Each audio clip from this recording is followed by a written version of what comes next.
Shumai, guys. Welcome back to the Life to the Pull. Life to the Pull? How many times have I said that? The Life to the Full podcast. The podcast that helps you make the most of your time here on Earth. I'm your host, Dafydd Morse, and here on the podcast, we like to look at the 5 cornerstones of living a full and healthy and enjoyable, satisfying, meaningful life. And I realise that 5 cornerstones makes for a rather bizarre building, but let's roll with it. We look at financial health, we look at physical health, we look at mental health, relational health, spiritual health. And today we are back in season 3. There it is. Physical health. I feel like in the last episode of this season that we're in, which is all about physical health, it ended rather abruptly. It's episode 30, so if you haven't listened to that already, head back a few episodes in your podcast feed and have a little listen to that. I thought I'd conclude my thoughts on the matter here before diving into you should lift weights, but why? We don't have complete control over our physical health. None of us do. It's impossible to. But we do have a lot more control than most of us would be prepared to admit. Just like compound interest doesn't seem to look like much at the beginning, we see the biggest effects further down the line. It's the same with our physical health. We'll see the biggest benefits of a lifestyle which is built around physical health later in life, when your friends' bodies are falling apart and ours are still in relatively great condition. You can't go to the gym, work out once, and expect to see massive results. In that sense, physical health is slightly different to financial health because you can just put a lump sum into an account and watch it grow without doing anything to it. But that doesn't back up my point. When it comes to going to the gym, you have to be consistent. It takes consistency over a long period of time to see the real benefits. It took me a year of going to the gym and CrossFit, lifting heavy things, before somebody said, "Have you been working out?" I'm looking forward to being in my 50s and people saying, "You're in great shape," not just for a man of your age, but in general. If you're incredibly unfit, eating poorly, not sleeping well, and drinking and smoking, then you're very likely to see some great results in a short period of time. But the real benefit is in the long term. Just a quick reminder to you, taking a long-term view on all sorts of things from finances, physical health, relationships, will make you more successful in life. Being able to do hard things in order to delay gratification and seeing success come later is a key factor in having a great life.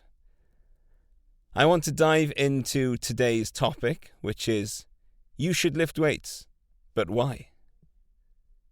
A little bit of a play on wait, but why? One of the most helpful questions I had asked of me the other week was, why should I care? A friend of mine who has no particular interest in Bitcoin asked me, why should I care? And it reminded me of the importance of being able to give short, convincing arguments for your thought processes, but also being able to back them up with more long-form, detailed rhetoric. So if nothing else, if you're unable to convince someone of the benefits of your thing, you can speak to yourself. I'm a big proponent of doing physical activity that you enjoy, that you have no trouble committing to doing regularly. So if that's walking, great. If that's bowls, fantastic. If that's swimming or running, also wonderful choices. The most important thing is that you actually do the thing. But it's also worth considering, what are the types of physical health? What should I be optimizing for? And these roughly break down into categories of cardiovascular fitness, explosivity, endurance, balance, and also strength and flexibility. There's an argument for incorporating all of these into a lifestyle of working out, because that's what you want, to make physical health a lifestyle that you enjoy. Now, CrossFit was designed to do this. For years, I was an endurance athlete, competing in triathlon and Ironman races, and once I hit my goal of completing Ironman Wales, I found myself thinking, you might be able to run a long way, but you are really weak. And that's why I wanted to take up CrossFit. I wanted to get stronger, and it was a sport that suited my personality of wanting to do all of the things. One thing you can't do is get bored doing CrossFit. It's so varied. One day you might be doing heavy deadlifts, the next you're doing rope climbs and pull-ups, the next day you're doing burpees, squats and sit-ups on the GHD machine. No, not the hair straightening kind. The kind that extends your whole body to use every muscle in your anterior chain. I'll make a case for CrossFit another time. I have benefited massively from the lifting weights part of it. And I want to focus on why you should lift weights, even if you hate the gym. I'm not sure why I never got on with the gym when I was at university. I went a couple of times with some friends, but for whatever reason, it didn't make me want to go back. I thought it was boring. So I spent the next 18 years mainly doing triathlon and playing basketball. The only time I went to a gym was if I was on holiday and there was a gym where we were staying. I'd go and do a massive session and then not be able to move for the next few days because my body was in no way used to it. It was a combination of listening to podcasts, learning about CrossFit, and realizing how weak I was that made me fall in love with lifting weights. I'm learning a lot from my wife, and one of the things she's teaching me is to pay attention to my body and the feelings that I have there. The first thing I notice after a year of lifting heavy things is that I feel incredible. My body feels fantastic. They say exercise is good for endorphins and feeling good. And yes, to some extent I got that exercise high from doing triathlon training and endurance running. But nothing like the feeling I get when I've been doing really heavy deadlifts. In triathlon, there's a sense of always feeling tired from all the training. Some endurance athletes suffer from lower testosterone and higher cortisol levels, whereas lifting weights has been associated with higher testosterone levels.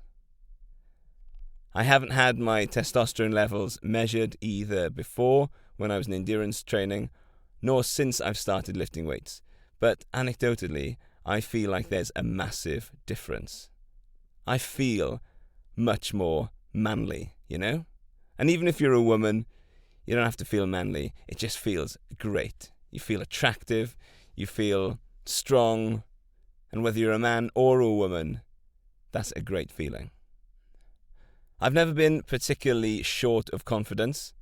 In fact, my confidence often far outweighs my ability to actually do the thing. But I do feel more confident.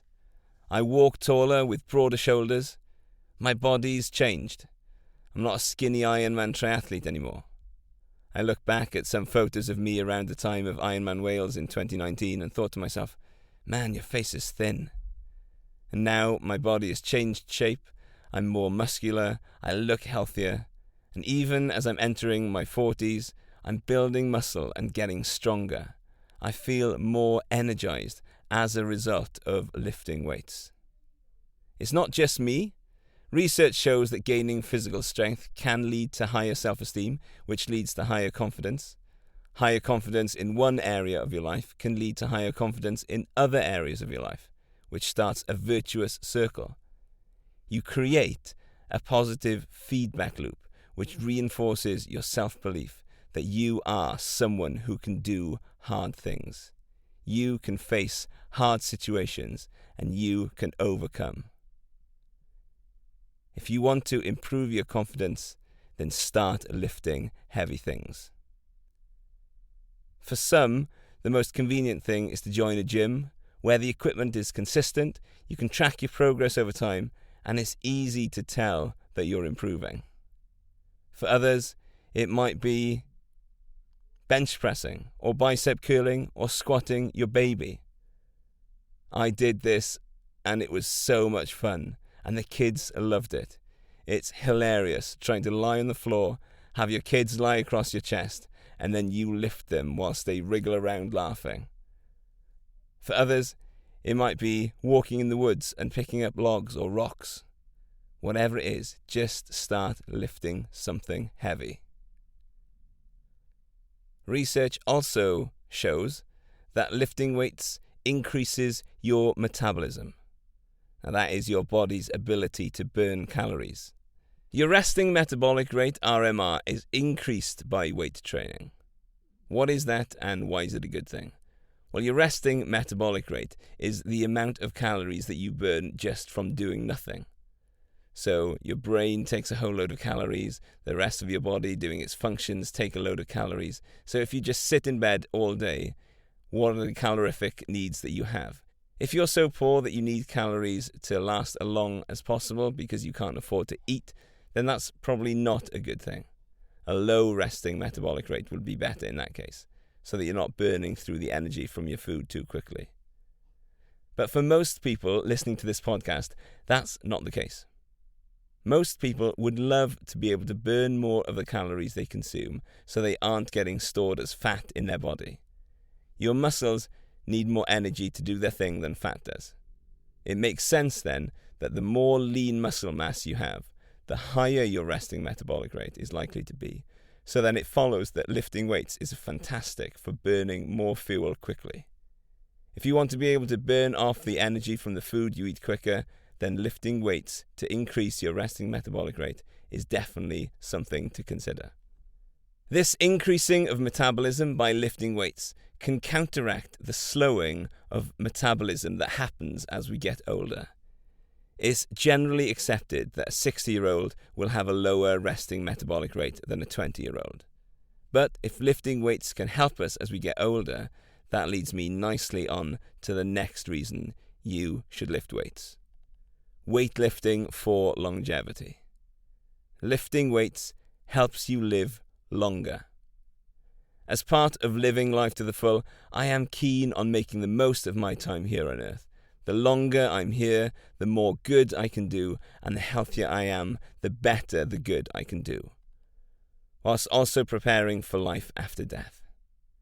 Lifting weights can decrease your risk of death by 9 to 22%, according to one study reported on by Everyday Health. Quoting here from Harvard Medical School, "Often overlooked is the value of strength-building exercises. Once you reach your 50s and beyond, strength or resistance training is critical to preserving the ability to perform most ordinary activities of daily living and to maintain an active and independent lifestyle. The average 30-year-old will lose about a quarter of his or her muscle strength by age 70 and half of it by age 90. Just doing aerobic exercise is not adequate," says Dr. Robert Schreiber, physician-in-chief at Hebrew Senior Life, and an instructor in medicine at Harvard Medical School. "Unless you're doing strength training, you will become weaker and less functional." Other studies show that 1 to 2 strength training sessions a week is enough to lower mortality rates by 40%. That is mental. Cardiovascular workouts were linked with lower mortality rates, as you might expect, but throw in a few strength sessions as well, and it makes an incredible difference. And some is better than none. So even if you're intimidated by the thought of lifting weights, keep that in mind. Some is better than none. As with any scientific studies, we should keep in mind that this only represents the current thinking on strength training. Lots of research is self-perpetuating. One person reports something, then someone else picks up on it, and then all of a sudden it's everywhere. There is a danger to that. Things could change. In The Economist a couple of weeks ago, an article reported that as recently as the 1940s, scientists had no idea of the benefits of exercise for health. In fact, navvies, miners, and farm labourers were some of the most active members of society, and they suffered disproportionately from diseases and early death. It was thought that too much physical activity was bad for you. They didn't realise that in fact the conditions that people worked in were more the contributing factor rather than the physical exercise. Turns out digging roads and going down mines were not good working environments for longevity. Surprise! It was a study of London transport workers that showed the occupation was associated with excess deaths and heart disease. Bus conductors who spent their day running up and down the bus aisles had 30% fewer instances of disease than the bus drivers who spent the whole day sitting down. It was the physical activity that led to the reduction in disease. Paradigm-shifting research at the time, but by now widely accepted as common knowledge. To me, it makes sense that the stronger we are into old age, the less we're likely to fall, injure ourselves, and do ourselves some mortal damage. Do you care yet? Are you going to start lifting weights? Let me know over on Instagram, Dafydd Morse, or Life to the Full podcast. I'm looking forward to diving into breathing and sleep over the next couple of episodes, so follow the podcast in your app of choice and you will never miss an episode. Also, why not tell a friend about the Life to the Full podcast? A question I often ask people is, what podcasts are you listening to at the moment? Why not try that as a conversation starter and drop in the Life to the Full podcast? I'll be back in New Year's soon. Peace out.